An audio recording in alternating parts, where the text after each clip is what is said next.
नमस्कार, हम हैं अंकित सिंह और ये आपको सूरज दिख रहा है। वैज्ञानिक आजकल के सोच रहे हैं कि सूरज को ठंडा करें। अब किस प्रकार से ठंडा होगा और इससे फायदा क्या होगा? देखो, आजकल पृथ्वी पे ग्लोबल वार्मिंग की खतरा है क्योंकि पृथ्वी का टेम्परेचर दिन पर दिन बढ़ता जा रहा है। प्रॉब्लम तो है और इसीलिए जो वैज्ञानिक हैं वो ये प्लानिंग कर रहे हैं कि सूरज को ठंडा कर दिया जाए। वीडियो को अंत तक देखो क्योंकि बहुत इंफॉर्मेशन आपको मिलेगी। कैसे किया जाएगा, क्यों किया जाएगा और क्या ये संभव है? क्योंकि लाखों डिग्री सेल्सियस जो सूर्य का तापमान है, जिसके कोर का पता नहीं कितना है, अनुमान ही लगाया जा रहा है। यानी सूरज के पास भी हम जाएं तो भस्म हो जाएं। उसको ठंडा करना और फिर उसके बाद पृथ्वी को ठंडा करना, क्या ये संभव है?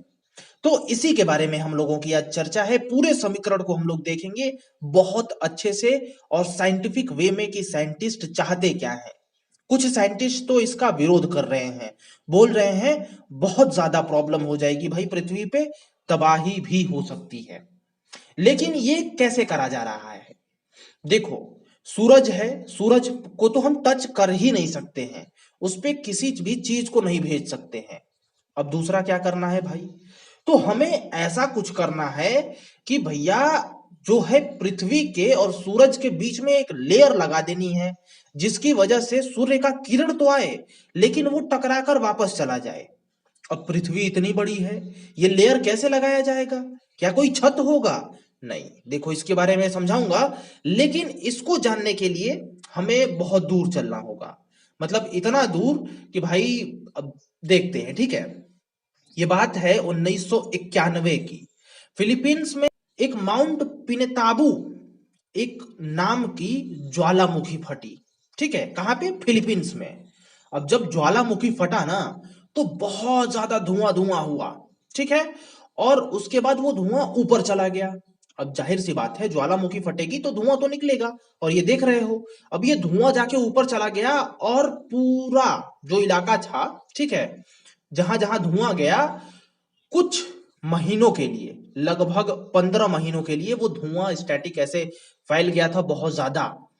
तो उस धुएं की वजह से जो पृथ्वी का टेम्परेचर है वो 1 डिग्री कम हो गया। अब ये कैसे हुआ? देखो, सूर्य की जो गर्मी आ रही थी, धुआं आई मीन सूर्य का जो किरण आ रहा था वो धुएं से टकरा रहा था और पृथ्वी पे आ ही नहीं रहा था। जैसे बादल आ जाते हैं तो नीचे छांव आ जाता है, बादल का ही काम धुआं कर रहा था।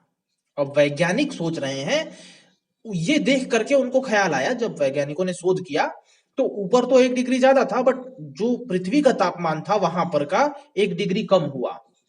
तो अब वैज्ञानिकों का मानना है कि हम ऐसी ही कोई लेयर बना दें जिससे कि पृथ्वी के तापमान को कंट्रोल किया जा सके। अब ये कैसे होगा भाई? बहुत तामझाम होगी इसमें। इस तकनीक का नाम है सोलर जियो इंजीनियरिंग। ठीक है, इसके तहत साइंटिस्ट क्या करेंगे, ये देखो।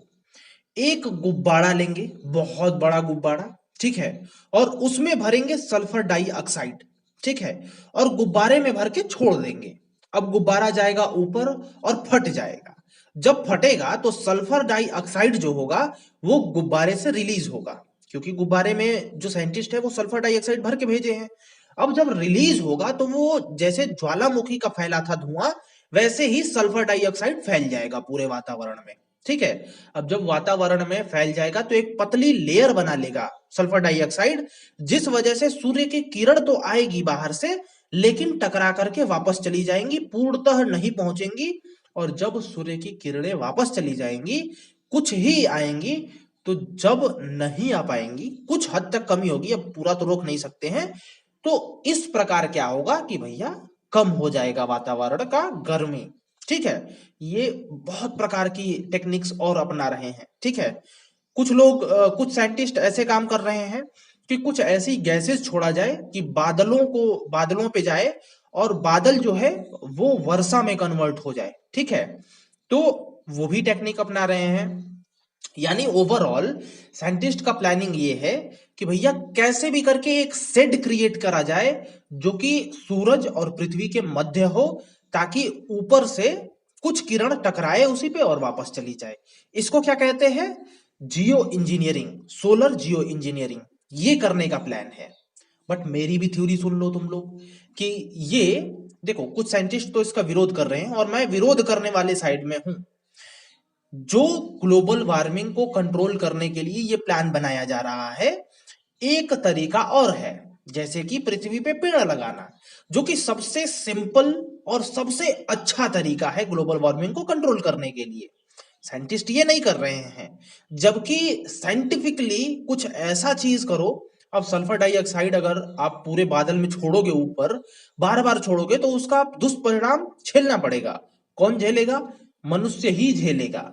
यानी आपने ग्लोबल वार्मिंग से बचाने के लिए एक तोहफा और दे दिया। सपोज करिए कि मान लीजिए इस टेक्निक से जो हमारे पृथ्वी का कंट्रोल हो जाता है, ग्लोबल वार्मिंग जो बढ़ रहा है टेम्परेचर, उसको कंट्रोल किया जा सकता है। बट कब तक कंट्रोल किया जा सकता है? हर एक्शन का रिएक्शन होता है, और जब वायु में आप कुछ डाल रहे हो, स्पेसिफिकली वायु सबको इनटेक करना है, और इसका दुष्परिणाम ज्यादा हो सकता है, बहुत गंभीर हो सकता है। ऐसा मैं सोचता हूं, ऐसा कुछ साइंटिस्ट सोचते हैं, बट कुछ साइंटिस्ट इस पे कार्य कर रहे हैं। ठीक है।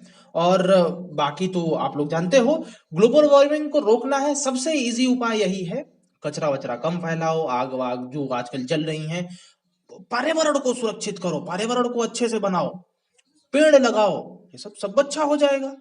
लेकिन साइंटिस्ट भैया साइंटिस्ट क्यों कहलाएंगे? अजीब सी बात है। आप लोग इसका बताइए, आप लोगों को हो सकता है पता चल गया होगा, नहीं पता चला है ये बताइए। और ये तो मेरे हिसाब से ये फालतू चीज है, लेकिन साइंटिस्ट हैं, करते रहेंगे अपना काम।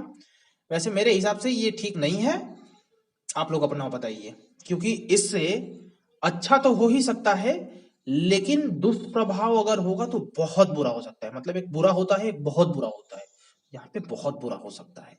आप लोग अपना बताइए। नमस्कार, मिलते हैं किसी अन्य वीडियो में।